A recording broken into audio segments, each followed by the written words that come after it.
Olá, meninos. Segundo ano, sejam bem-vindos mais uma vez. Nós vamos iniciar o capítulo mineração. Nós encerramos aí a questão da cana-de-açúcar, né, como atividade econômica no Brasil. Nós vamos estudar aqui sobre a mineração no Brasil colônia. Nós vamos aí ficar pela página 246, 252, ok? É a nossa quinta aula, tá? Vamos lá, meus meninos. Saudade de vocês, viu? Vamos falar primeiramente dos impactos da mineração. A mineração ela está aí presente nas Minas Gerais, esses impactos, né? Não só nessas regiões, mas sempre num canto é mais intenso que em outro, tá? Minas Gerais, Mato Grosso e Goiás. Minas Gerais, inclusive, nós temos visto nos últimos tempos, né, o rompimento aí de algumas barragens, não é? E isso já é um impacto da intensa mineração nesses locais. Ok, meninos? É um conceito bem diferente de se explorar, né? Bem mais elaborado, mas mesmo assim gera impactos, ok? Então vamos lá. Esses locais viraram aí capitanias de Minas da coroa de onde, pessoal? Portugal, pois nós fomos colonizados por Portugal, não é isso, meninos?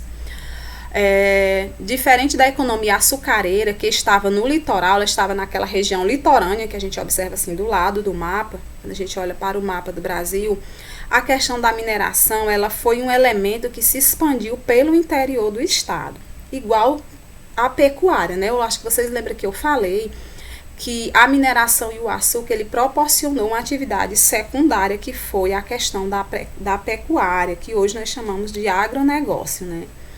Então, ela fixou-se aí no interior do estado. O que aconteceu? Com esse movimento no interior do estado, em busca de metais preciosos, ocorreu aí uma urbanização do interior.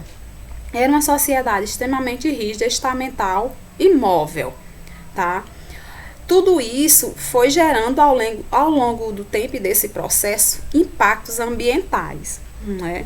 Em larga proporção, porque quanto mais se tem pessoas, quanto mais se movimenta, quanto mais se explora recursos naturais, maior é o impacto ambiental, não é? Principalmente quando não se tem nenhuma política que fiscalize, que só tem o interesse de extrair, de explorar, que foi isso que ocorreu com a questão da mineração, tá? Na segunda década aí do século XIX, nós vamos começar aqui, essa mineração começa aí no finalzinho do século XVII, tá certo? XVIII, tá certo, meus amores?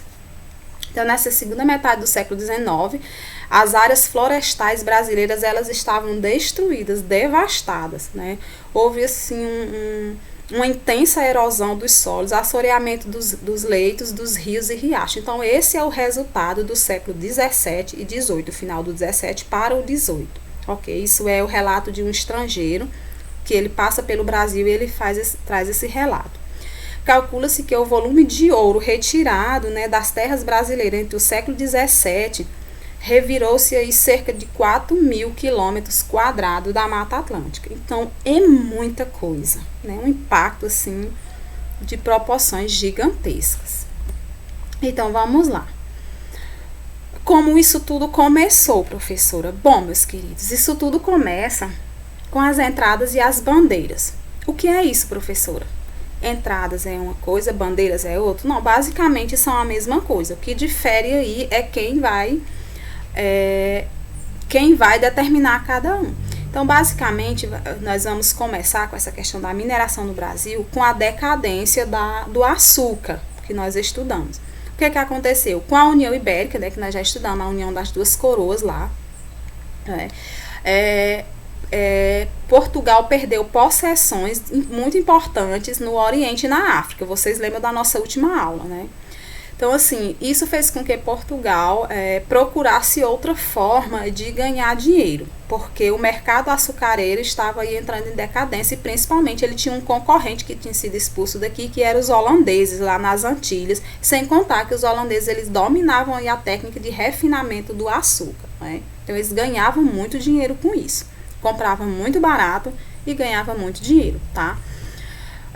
Portugal começou a procurar metais preciosos primeiramente com as entradas. Então, a diferença básica entre uma e outra é principalmente essa, que as entradas, elas estavam organizadas pela coroa, pelo rei, pelo Estado, certo? Apesar delas terem basicamente quase que a mesma função, né, em determinados momentos. Mas as entradas, elas foram expedições aí que já atuavam no Brasil desde o século XVI, fazendo o que, pessoal? Procurando indígenas, capturar escravo que fugiu, o índio, os aldeamentos e etc, né? Então, já era um mecanismo que já existia.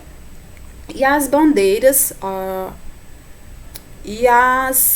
as bandeiras, meu Deus do céu, e as bandeiras, elas eram expedição, que elas tinham também esse caráter, mas ela era muito contratada por particulares, por pessoas ricas, ok? Eles organizavam, eles perdiam, por exemplo, escravo, aí eles contratavam os bandeirantes para capturar de volta esses escravos fugidos, tá? E aí, com o advento da mineração, eles vão também contratar para que essas pessoas possam desbravar as terras brasileiras à procura de metais preciosos. Então, as duas bandeiras de entrada faziam a mesma coisa, com essa diferenciação, ok? E elas vão se intensificando à medida que o tempo vai passando, tá? As bandeiras, ela também é muito conhecida, vocês podem ver aí em alguma prova, como bandeiras de apressamento, ok? Então, e também como sertanismo contratado. Contratado por quê? Porque era uma mão de obra contratada, era um serviço que se servia, era uma mão de obra livre, ok? Então, elas tinham como características gerais, capturar indígena, invadir missões jesuíticas. Ela provocava aí conflito entre colonos e jesuítas aí, com os padres. Combatia indígenas hostis à colonização. Eles destruíam quilombos, inclusive de Palmares, muito famoso, né? Então, tudo isso era denominado de sertanismo de contrato, né? E também eles procuravam drogas no sertão adentro. Nós conversamos sobre drogas também, não é? Que não é droga, né? Vocês sabem.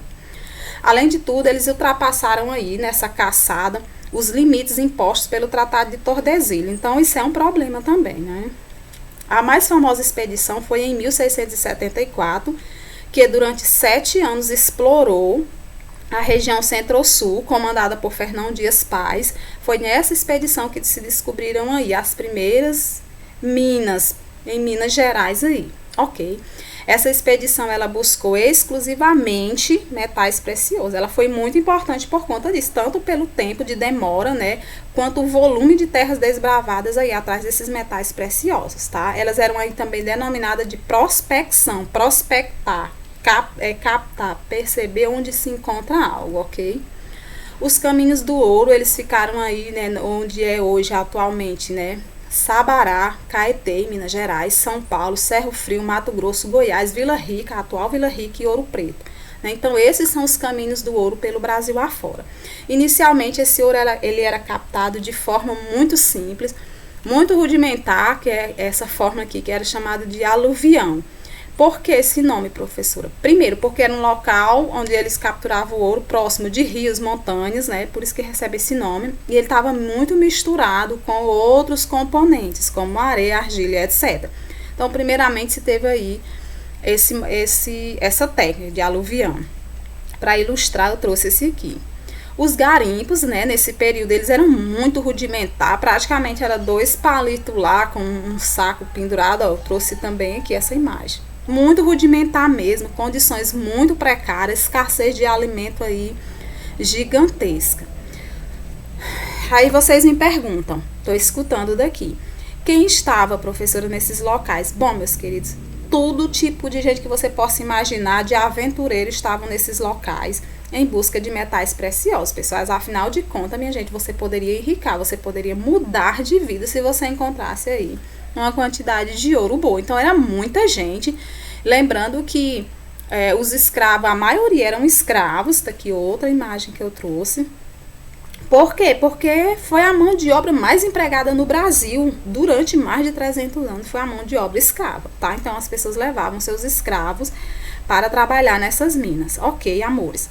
Os garimpos, ela tinha uma população aí inicialmente de 30 a 50 mil pessoas, mas essa população ela vai aí triplicar, ok?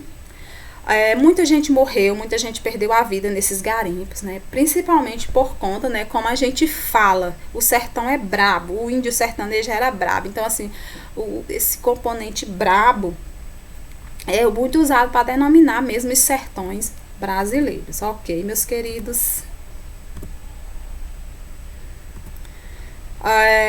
Nesse contexto, meus amores, dessa corrida atrás de ouro, pessoas que vinham de Portugal, pessoas que estavam aqui, então assim, foi um mundo sem lei mesmo, né, no início.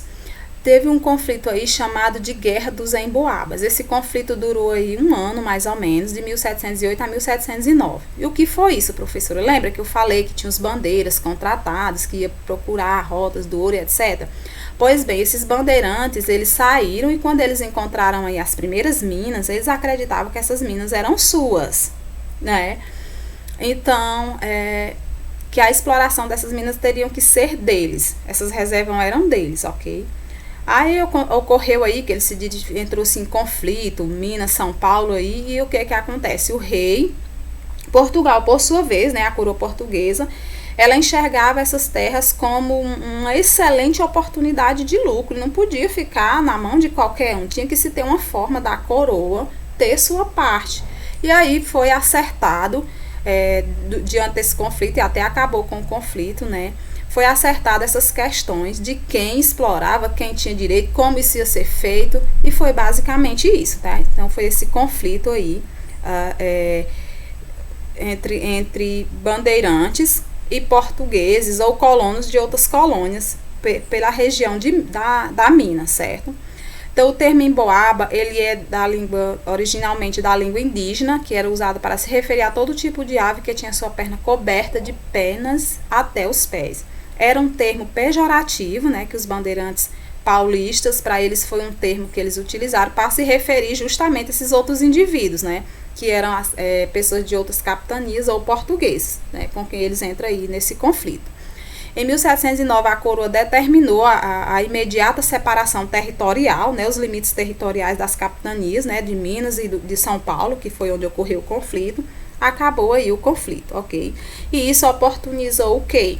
Oportunizou aí a saída, a busca de outras regiões para se explorar, tá? Então, graças a isso, se descobriu outras regiões, outras formas, outros locais com ouro.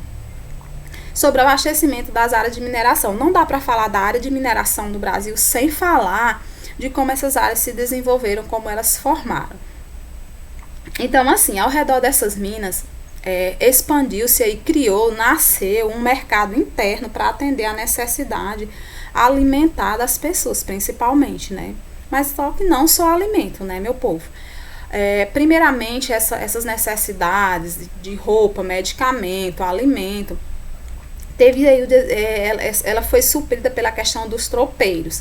Essas pessoas que andavam a cavalo percorriam em longas distâncias do Nordeste, do Rio, até esses locais aí, levando alimento, abastecendo aí os arraiais, que foram os primeiros povoados, foram os arraiais, em torno das minas, ok? Houve um aumento demográfico, uma explosão aí demográfica, né, dessas pessoas ao redor desses locais, era muita gente mesmo, tá? E isso oportunizou aí um comércio muito mais elaborado, um comércio muito mais organizado, né, partindo do Nordeste e do Rio de Janeiro, que negociava aí principalmente o gado. Esse gado, tanto ele estava ligado à questão de produção de gênero alimentícios, como à questão mesmo do gado no uso do transporte. Ok, meninos? Com isso, os moradores vão desenvolvendo formas de produzir alimento. Aí o gado ele foi muito importante porque o queijo foi um alimento desenvolvido no entorno das minas. Se você for em Minas Gerais, eu já tive a oportunidade, fui para um congresso lá, e você chega no mercado lá, é queijo de todo tipo para você degustar, para você provar. Então, assim, a cultura do queijo lá é muito forte, né? E isso é fruto desse período, ok? Então, tudo isso, essa movimentação chama a atenção do rei, da coroa, ele começa a perceber, olha, tá, eu preciso tomar de conta, eu preciso criar mecanismo, tanto de controle quanto de cobrança de imposto, e é isso que acontece. Ele começa aí a criar rotas reais, né, para que elas fossem fiscalizadas, principalmente aí para a questão do escoamento desse ouro, desses diamantes, tá? Claro que esse sistema eles são burlados, tá, pessoal? Nós vamos ir mais na frente. tá? Mas o rei, né, bota aí seus tentáculos sobre essa questão aí de organizar essas áreas mineradoras, tá? Os arraiais, povoados e vilas e cidades é o nome dado, né, à evolução desses locais. Primeiro eram arraiais, que passou a ser povoados, que passou a vilas e, por fim, cidades, né? O governo ele vai exercer aí um controle, ele vai elevar os povoados a vilas, né, para poder ele ter um controle aí sobre a circulação, o comércio e o arrecadamento de impostos, tá? Esse crescimento demográfico nesses locais que eu venho falando do século XVII era aproximadamente aí de 300 mil habitantes. No final do século XVIII passava aí de 3 milhões no entorno aí da mineração, tá? Então, como a gente pode ver, é uma parcela muito grande de gente, né? Essas populações estavam nas áreas aí tanto açucareira, né, no litoral, quanto na mineradora, que é no interior do estado, nos arraiais, vilas e povoados, né? Por isso que é importante falar deles. Algumas vilas elas se tornam importantes, né, por sediar algumas feiras, como por exemplo a atual Sorocaba, hoje em São Paulo, foi uma vila. Aqui Aracati foi uma vila, tá? E entre 1711 e 1718 surgiram várias outras vilas, né, como a Vila de Nossa Senhora do Carmo, que é a atual Mariana, em Minas Gerais, Vila Rica, que é Ouro Preto, e muitas outras, né? Trouxe aqui uma imagem, olha que coisa linda, gente, em Minas, Mariana e Ouro Preto, certo? Coisa linda, né? Sobre fiscalização, vamos aprofundar um pouquinho, e a exploração dos diamantes. Primeiramente, eu destaquei aqui alguns nomes. O que são eles? Foram justamente isso, os mecanismos de controle, né, e arrecadação de impostos. Vamos começar aqui pela Intendência das Minas. Ela foi criada em 1702, meus queridos. Ela tanto tinha essa função aí de cobrança de imposto, quanto de policiamento, né, das minas, como daquelas estradas reais, tá? Para que o ouro não se escapasse aí. As capitanias de Minas Gerais desenvolveram-se. Eu não gosto muito de falar de data, às vezes eu boto mais para uma questão de situar-se, tá? Mas não é necessário, é importante vocês compreenderem o processo. Então, a partir desse mecanismo surgiu aí outras novas vilas, né, na qual mantinha-se aí a lei e a ordem. Tinha um imposto chamado quinto, a casa de fundição, que era o destino do ouro, né, tanto para ele ser fundido como ser separado aqui o quinto, a parte que ia para o rei, para a coroa. Depois foi ter aí o sistema de captação, que era um imposto sobre cabeças de escravo que a pessoa tinha, você pagava por cabeça de escravo. Depois foi reformulada, onde o rei tinha direito anualmente a uma porção de 100 arrobas de ouro. Caso você não conseguisse pagar esse valor anual para o rei, tu terias que tirar do teu próprio bolso. Aí, então foi a reformulação da lei, foi mais um imposto, que chamou-se aí a derrama, ok? Sobre a questão das explorações dos diamantes, nós podemos dizer o seguinte, que as primeiras minas foram onde é hoje Diamantina, em Minas Gerais, né? Ela é tão importante que ela chega a ser comparada com Potosí. Tem um cara muito importante, eu gosto muito dele, que é o Eduardo Galeano. Ele escreveu um livro que se chama As Veias Abertas da América Latina. Nesse livro ele faz uma análise de como a Europa enriqueceu às custas do trabalho da América Latina. Como eles exploraram a América Latina em benefício próprio e no contexto de expansão, né, nesse projeto político-administrativo europeu de expansão de outros territórios. Esse livro é fantástico, né, e ele compara a Potosí. Potosí era uma cidade linda aí na América Espanhola, né, de lá saíam carradas e mais carradas de prata, né, para cunhar todas as moedas da Europa, e é uma região fantástica, tá? Então, quem quiser se aprofundar, tem esse livro, As Veias Abertas da América Latina. O que ocorre, pessoal? Quando eles chegam, a coroa chega nesse local, se descobre esses metais, todas as pessoas que ali moravam, né, os negros, o mulato, as pessoas livres dessa comarca, foram todas expulsas. Então, foi um período bem crítico para essas pessoas, porque elas perderam seu direito de estar ali e foram todas expulsas, tá? E de 1734 para 1737, essa exploração ela foi suspensa porque era tanto ouro, era uma demanda tão grande que o rei tornou suspenso para que não caísse a questão do mercado, aquela história da lei da oferta e da procura. Se tem muito, o preço cai, se tem menos, o preço sobe, né? Porque torna-se algo escasso, né? Algo eleva-se o valor. Então ele suspende isso, mas depois ele retoma, estabelece aí contratos de monopólio. Quem tinha o direito de explorar essas terras, né? A pessoa pagava um imposto, era o erário, um imposto anual, e você tinha o direito de explorar por tempo indeterminado essas minas. Depois o rei vai reaver novamente, ele vê que ele está perdendo, e ele diz, não, dá cá que eu mesmo tomo de conta, eu mesmo vou controlar essa região mineradora, e fica tudo a cargo da coroa. Ok, meus queridos? Então, para a gente ir encerrando, eu quero dizer que o contexto de extração de minerais no Brasil ele foi extremamente violento, com lucros exacerbados aí para a Europa, para Portugal, certo? Predominou aí a falta de direitos civis, trabalhistas aqui, não se tinha esses conceitos, não se tinha isso, vai aí ocorrer muito depois no Brasil, né? Só em 1930 que vão ser estabelecidas essas leis, né? Muito embora as pessoas comecem a lutar por isso, tá? Mas só em 30, que vai começar a partir de 30, né? E aí o garimpeiro, ele era um sujeito à margem da sociedade, então era tudo meio que desorganizado, né? Sobre essa mineração na América colonial, é inevitável que a gente faça comparações, como a gente fez com o açúcar. Então, assim, o início da exploração na América Espanhola e na América Portuguesa tem uma diferença aí de quase 100 anos, olha, percebe? Ó, na América Espanhola começou aqui em Potosí, né, que eu falei para vocês, e na América Portuguesa em 1690. As duas Américas, utilizou-se aí a questão mineradora como a principal atividade econômica, num rígido sistema de controle. Então, isso é uma característica das duas. Sobre a mão de obra escrava, né, nós podemos perceber que na espanhola foi essencialmente indígena e em regime não de escravidão, mas muito análogo à escravidão, ok? E no Brasil foi a escravidão total do africano, lembrando, né, que existiam pessoas livres também, pessoas que não eram escravas, né? Lembrando que tem essas ressalvas, como também na América Espanhola tem as ressalvas de alguns índios que eram escravos, ok? Mas nós estamos falando do essencial, do grosso, mas também sem deixar de observar essas nuances, ok? Além de fenômenos como o desenvolvimento urbano e o fluxo migratório e etc, né? Que isso foi muito parecido nas duas Américas, ok, meus amores? Sobre esse momento da América Espanhola, o Frei Domingos de Santos Tomás, ele escreveu o seguinte relato, que não era prata o que se enviava para a Espanha, era o suor e o sangue dos índios. Se ele tivesse tido no Brasil, ele diria a mesma coisa, que não era prata, nem ouro, nem diamante que ia para a Europa, mas o sangue dos negros africanos. Ok, meus queridos, nosso próximo encontro vamos concluir o capítulo Mineração Colonial. Consulte a agenda sobre a atividade, já postei lá, tá?